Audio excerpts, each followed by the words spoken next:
Fala pessoal, sejam bem-vindos nesse canal que tem por objetivo ensinar você a investir muito melhor. E se você ainda não investe, começar a investir.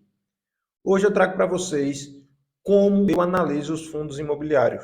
Na realidade, através de que você se embasa para analisar um fundo imobiliário, quais informações você busca, onde você procurar essas informações. Hoje eu quero trazer para vocês um relatório do fundo. Quero mostrar até de certa forma bem rápida como é a estrutura desse relatório, quais são as informações que vêm nesse relatório, para você começar a se habituar, começar a se interessar na leitura dos RI. Porque esses relatórios é a forma que o gestor tem de comunicar-se com os investidores, de mostrar tudo que está acontecendo no fundo. Então, a partir desse relatório, você tem um embasamento de realmente o fundo está andando de forma que eu aprovo, o fundo está fazendo negociações que realmente eu aprovo, o fundo está fazendo boas negociações e a partir daí você tem mais uma ferramenta para decidir se vai comprar ou não aquele determinado fundo. E o fundo que a gente vai analisar o relatório gerencial é o TRXF11, um fundo que inclusive eu fiz aporte esse mês, né, na minha carteira pessoal. Claro que de forma alguma isso é recomendação de compra, de forma alguma você tem que estudar, você tem que fazer suas escolhas de forma consciente, mas é um fundo que, na minha humilde opinião, é um fundo que está em oportunidade, um fundo que realmente está crescendo bastante e pagando bons dividendos. Então, sem mais enrolação, vamos ver o relatório gerencial deste fundo. Você entra no seu navegador aí e digita o fundo que você quer. Nesse caso seria o TRXF11RI. Ele aparece logo aqui, né? Aqui é patrocinado. Então ele é aqui, o site oficial do fundo é esse aqui. Aqui na página do site oficial a gente procura por documentos, aqui, destaques, relatório mensal, agenda e fatos relevantes. Hoje a gente vai ver o relatório mensal. Clica aqui. Então aqui tem todos os relatórios mensais do ano de 2024. Relatório gerencial agosto de 2024. Ou seja, do mês passado, não é isso? Então é isso aqui que a gente quer ver. Pronto, baixou aqui, clica nele, aqui está o relatório. TRX Real Estate, o TRXF11. Relatório gerencial referente ao mês de agosto. E cada fundo tem uma forma de apresentação, de apresentar seu relatório, né? E particularmente esse do TRXF11, realmente é muito bacana a forma de apresentação do relatório, muito bem explicada e muito bem organizada. Temos aqui o sumário. Deixa eu aumentar um pouco aqui. E ele começa aqui. Sobre nós. A TRX faz a gestão de recursos de terceiro para investimentos no mercado imobiliário através de fundos imobiliários, comprando ou desenvolvendo os imóveis diretamente ou investindo através de uma carteira de fundos imobiliários de outros gestores.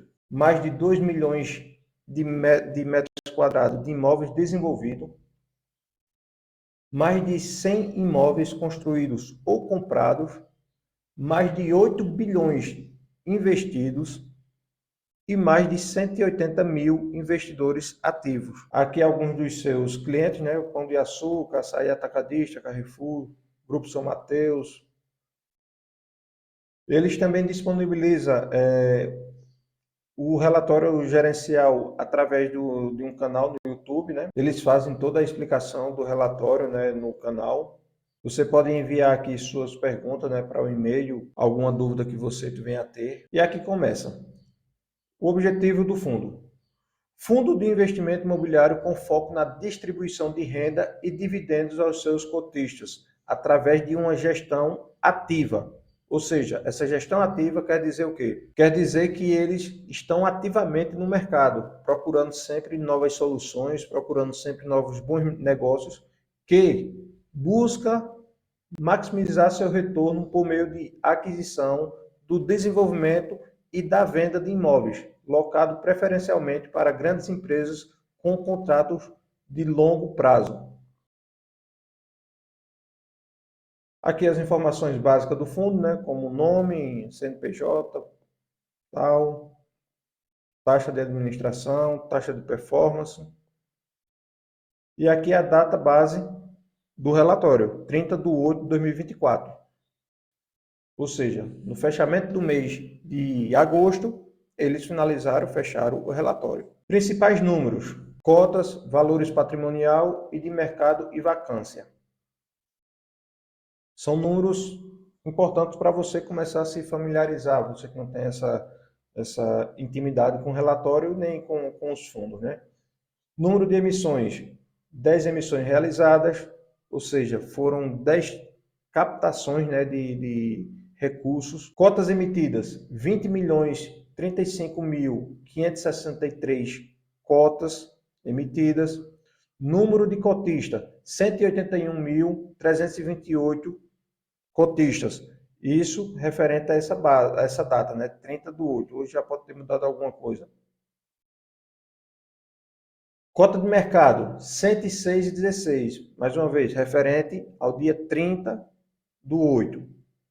Valor do mercado, 2.126.975.368 reais e 8 centavos. Cota patrimonial, R$ 107,59. Ou seja, a cota patrimonial está mais cara que a cota de mercado. Isso quer dizer o quê? Um P sobre VP menor que 1. Porque veja só, se você pegar aqui, ó, 106,16 dividido por 107,59, ela está com um P sobre VP de 0,98. Se você vir aqui no investidor 10, por exemplo, investidor 10 TRXF11,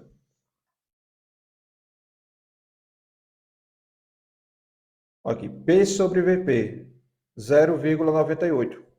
Exatamente o que a gente calculou.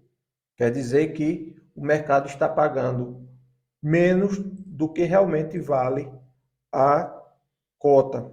Valor patrimonial do fundo: 2.155.552.144,81 reais. E esse número é exatamente o quê? Todo o valor patrimonial do fundo. Tudo que ele tem é exatamente esse valor. Rendimento do mês, 0,93 centavos. Um dividend yield atualizado de 10,51%. Liquidez média diária, 7 milhões. Veja só, 7 milhões de reais é negociado diariamente esse fundo. Agora imagina aí você tem um imóvel, né, e você quer vender. Um imóvel de 300 mil reais, por exemplo. Você vai passar um bom tempo sem conseguir vender, né? Pedindo 300 mil reais aí no seu imóvel, normalmente demora um pouco. Você com 300 mil reais investido no TRXF11, você em uma tacada só botou para vender, ele tem liquidez diária de 7 milhões, 300 mil reais vai vender em poucos segundos. Número de imóveis, ele é detentor de 53 imóveis. Veja a diversificação. Número de inquilinos, 10 inquilinos. Aqui ele fala da localização dos imóveis, portfólio distribuído em 11 estados, está presente em 11 estados. Área de terreno total, 985 mil metros quadrados. ABL, área bruta locável, 539 mil metros quadrados. Receita por tipo de contrato, atípico e típico. Atípico é um contrato melhor para os fundos, porque é um contrato que é normalmente de longuíssimo prazo. Típico é esses contratos mais comuns. Índice de reajuste desses contratos, 96% é IPCA, 3,09% IGPM. Prazo médio do portfólio, 15,61 anos. Ou seja, o prazo médio dos contratos é de 15,61 anos. Aqui, valor médio de locação por metro quadrado, R$ 30,41. Valor patrimonial por metro quadrado é algo que não tem tanto interesse, né? Mas está aí a informação, né? R$ 4.950,69. E uma informação também muito relevante é aqui a vacância física e financeira. Vacância quer dizer o quê? O que está vago. Vacância física, ou seja, imóvel desocupado.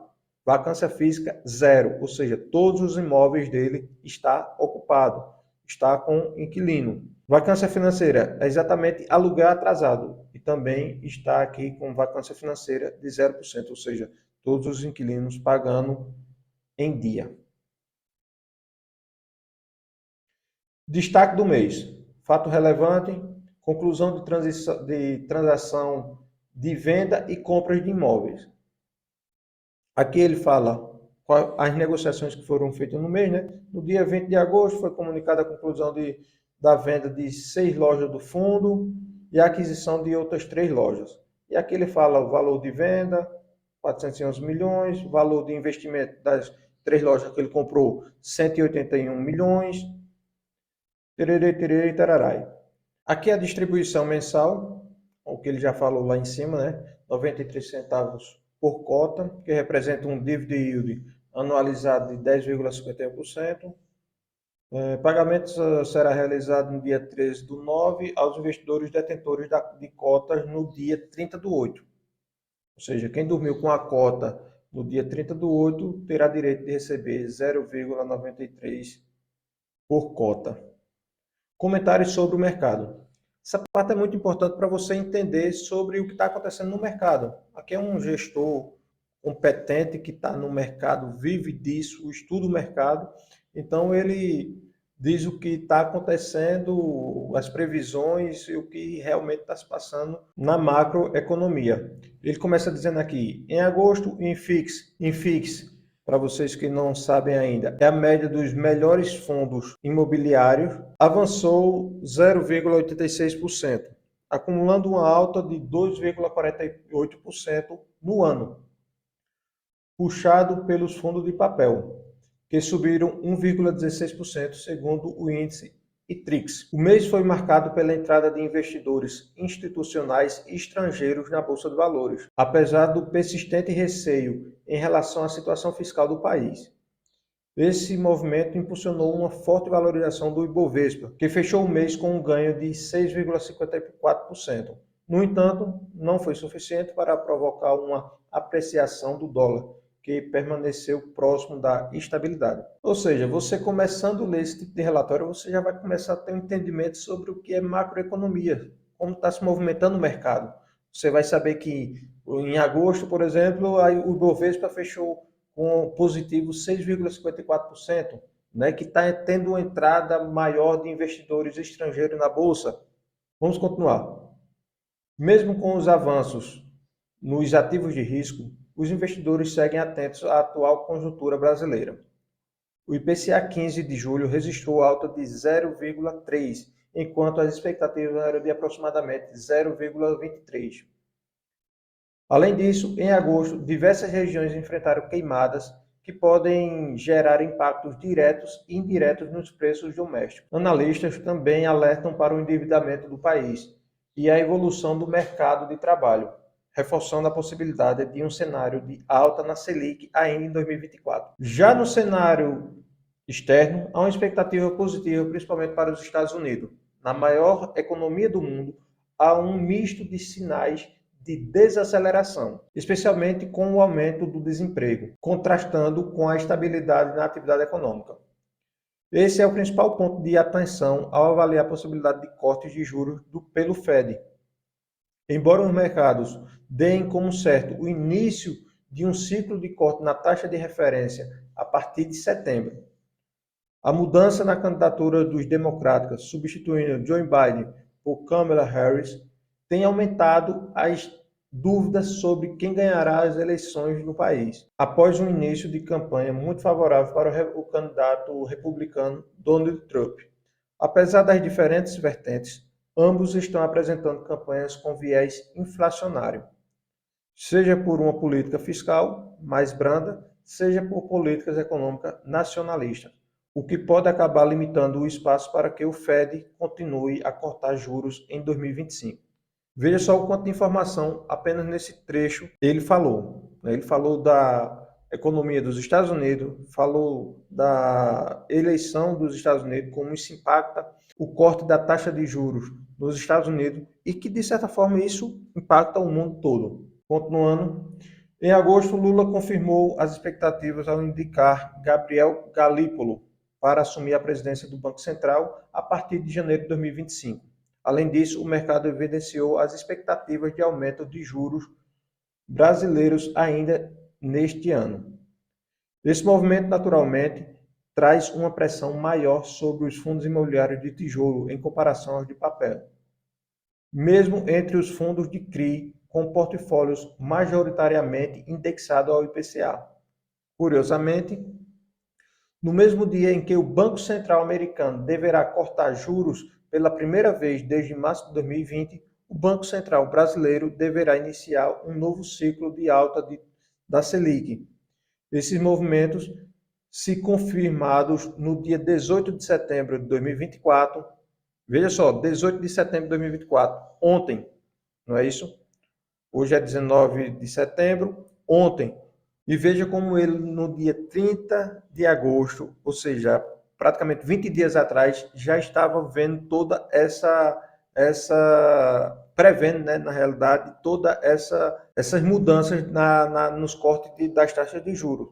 Porque realmente, ontem o Fed cortou a taxa de juros americana e ontem, também, como ele falou aqui, no dia 18 de setembro de 2024, o Copom aumentou a taxa de juros aqui do Brasil em 0,25, ou seja, estava 10,50, foi para 10,75. Veja como ele preveu já, né, pelo todo entendimento de macroeconomia dele, desse gestor, ele preveu que isso iria acontecer. Veja como é importante você acompanhar realmente e como você fica bem informado através desses relatórios. Seguindo aqui, devem fortalecer o real frente ao dólar, ancorar as expectativas de inflação próximas à meta e poderá provocar uma queda da taxa de juros de longo prazo, ou seja, cenário que favoreceria os FIIs de maneira geral, mesmo em um contexto de alta de juros no curto prazo. Ou seja, ele está dizendo que, mesmo com esse apertar dos cintos, não é, segurando um pouco mais a inflação, aumentando essa taxa de juros, vai ser um pouco cinto apertado no curto prazo, porém, a longo prazo, isso é bem benéfico. Veja o quanto de informações macroeconômicas você teve nesse pequeno resumo aqui do gestor do fundo.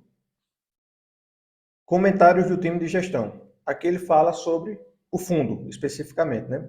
Sobre o fundo TRXF11, no dia 30 de agosto, foi anunciado a distribuição de 93 centavos por cota. Aqui ele repete as informações, né? Vou adiantar para a gente não ficar tão longo o vídeo.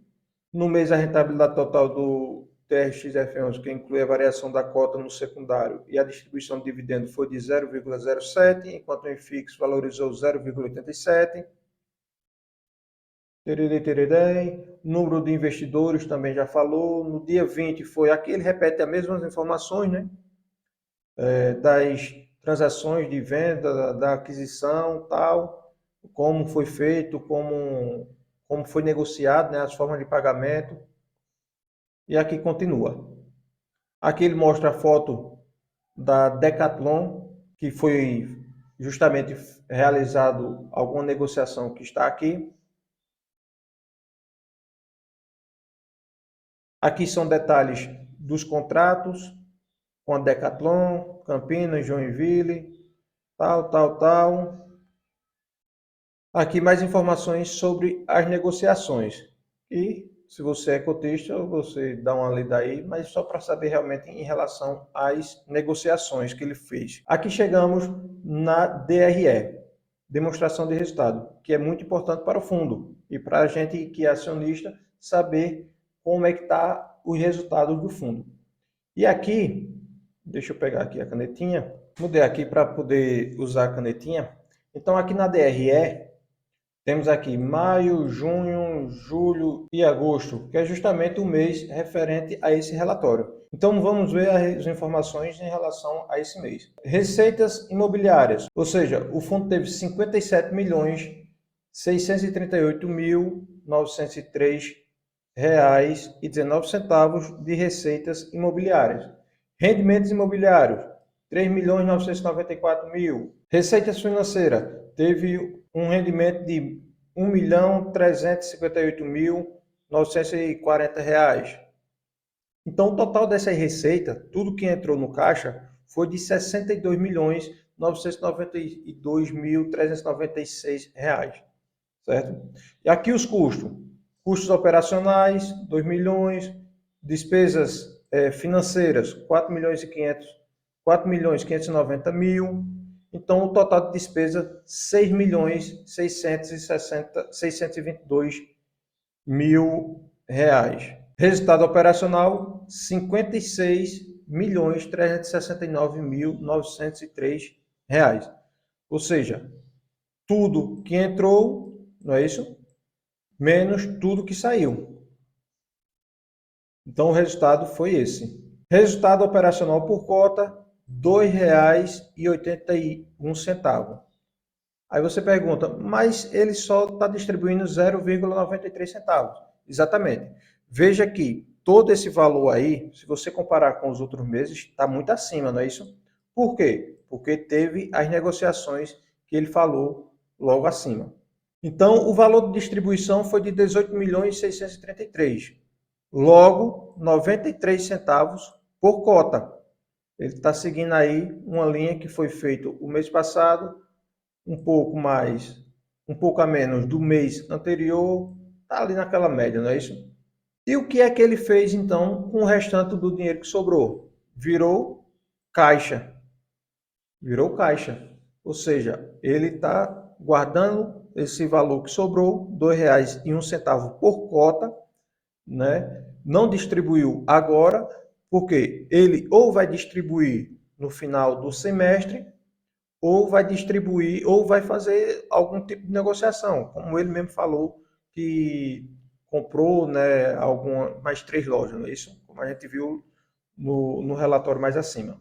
Veja que é bem simples a DRE. É o que você recebeu, o que você gastou e o que sobrou.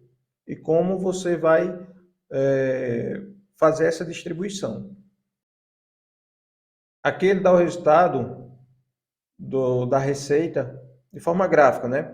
Por exemplo, de todos os custos, né? A DRE de forma gráfica. Por exemplo, essa cozinha aqui, R$ 1,88. Vem de quê? Vem de receita financeira. Esse cinzinho aqui, 20 centavos, vem de quê? Vem de receita de FIIs. Ou seja, os fundos de imobiliário que tem na carteira dele rendeu 20 centavos por cota. Esse pretinho aqui, por exemplo, ó, despesas operacionais, menos 23 centavos. Despesas financeiras, resultado distribuído, 93 centavos. Aqui ele fala nesse gráfico sobre o histórico de distribuição por cota nos últimos 10 meses e o guidance. O que é o guidance? É justamente a projeção que ele faz de distribuição, ou seja, uma provisão. Claro que não é certeza, mas é uma provisão. É o que ele fala aqui, ó.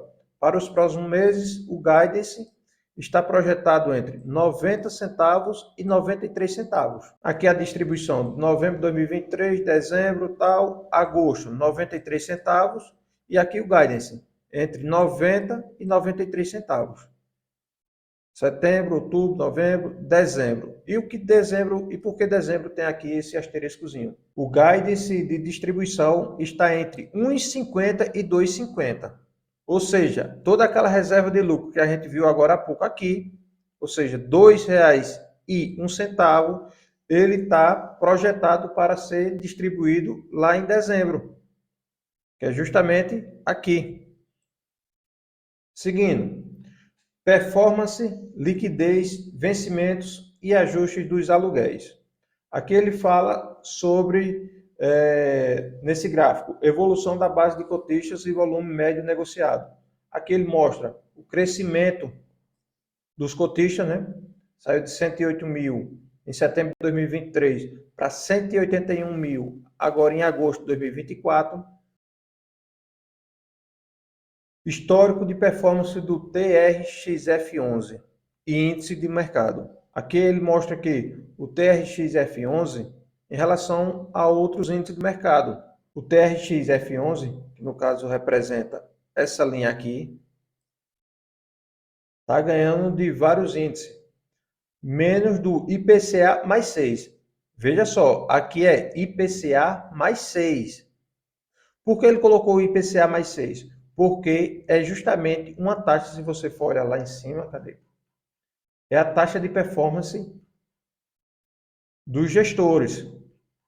Deixa eu ver aqui, se eu encontro aqui. Aqui onde foi que eu vi? Aqui, taxa de performance. 20% sobre o excesso dos rendimentos distribuídos em relação ao IPCA mais 6. Por isso que ele mostra aqui IPCA mais 6, para ver exatamente o momento que ele tem essa taxa de performance. Mas comparado ao CDI, ao INFIX, o fundo está ganhando. CDI seria essa linha aqui, o INFIX essa linha aqui. Aqui ele mostra o prazo médio dos contratos de 15,61 anos, coisa que a gente já viu mais acima. A diversificação da carteira, alocação do recurso, seja 54,98% está em imóvel, né? 6,60% em FIIs, 10,15% em renda fixa, 4,95% no fundo EVBI 11% e 22,46% em TRXB 11%, outro fundo da própria gestão. Segmento de atuação, 10% em hospital, 14,52% casa e construção, 26,99% varejo, 48,41% atacadista. Perfil dos imóveis, 5,4% hospital e 94% em varejo. Aqui ele mostra a receita de aluguel por inquilino. Nesse caso aqui, 33,55% o açaí atacadista, ou seja, isso representa 33,55% da receita vem do açaí atacadista. Grupo São Mateus, 18%, Pão de Açúcar, 14%, Albert Einstein, 10,7% e assim vai. Quantidade de loja por estados. 26 ativos estão no estado de São Paulo. 6 ativos no estado do Goiás, que representa 10,44%. 5 ativos em Pernambuco, que representa 12,84%. 4 na Bahia, 3 no Rio de Janeiro, 3 na Paraíba, totalizando 53 imóveis. Aqui é a estrutura patrimonial, o TRXF11, como ele se estrutura. Aqui ele fala da amortização dos CRIs e aqui ele está mostrando justamente o percentual do PL ano, ou seja, do patrimônio líquido. Veja que é uma dívida que tem uma média de 13,67 anos e veja que a influência em relação ao PL é muito pouco, né? 2%, agora em 2024 já está em 0,66%, porque já foi pago bastante, né? Mas em 2025, 2,11%, 2026, 2,21%, em 2033 vai alcançar 3,27% do PL, ou seja, do patrimônio líquido. Aqui é a projeção da relação dívida por ativo total, ou seja, a dívida em 2024, 26%, e vai diminuindo. E aqui chega na parte dos portfólios imobiliários, ou seja, aqui ele mostra todos os seus imóveis. Tem toda a parte, quem é o locatário, o endereço, a área do terreno, a área bruta locável, o tipo de contrato e o vencimento do contrato de todos os imóveis, que no caso são 53, né, se não me falha a memória. Estão todos aqui, todas as fotos deles, para você que é cotista, você saber onde se localiza e como é a formatação desses imóveis. Portfólio imobiliário do TRXB11, que é uma parte, né, como a gente viu, da estrutura do TRXF11. Aqui também estão todos os imóveis dele. O que é que temos mais aqui? Portfólio imobiliário em construção, ou seja, os imóveis que está em construção. Por exemplo, esse aqui, loja Grupo Mateus, Sergipe, 0% realizado, ainda não começou a construção. Os projetos encontram-se em fase de diligência e as imagens acima são meramente ilustrativas. Grupo São Mateus, Caruaru, Pernambuco, bairro Universitário, realizado 100%. Esse aqui já está concluído. A inauguração da loja Universitário, 22/8/2024.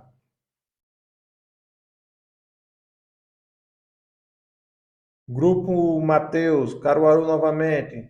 Leão Dourado, 100% também. Loja Ogromax, região metropolitana do Rio de Janeiro, 0% realizado, ou seja, também vai ser construída ainda. Hospital Albert Einstein, São Paulo, está em 10% de evolução da construção. Aqui está a foto do hospital. E finaliza assim o relatório. Bem, é isso aí. O relatório basicamente é isso. Todas as informações do que o fundo tem, da receita que o fundo tem, do que eles estão movimentando, comprando, vendendo. E a partir daí você tomar as suas decisões se o gestor realmente está fazendo boas negociações e você quer entrar nessas negociações. É um fundo que, na minha opinião, faz negócios excelentes. Como vocês viram, é uma gestão ativa que procura bons negócios, que está vendendo, negociando os ativos, os imóveis, como ele mesmo mostrou.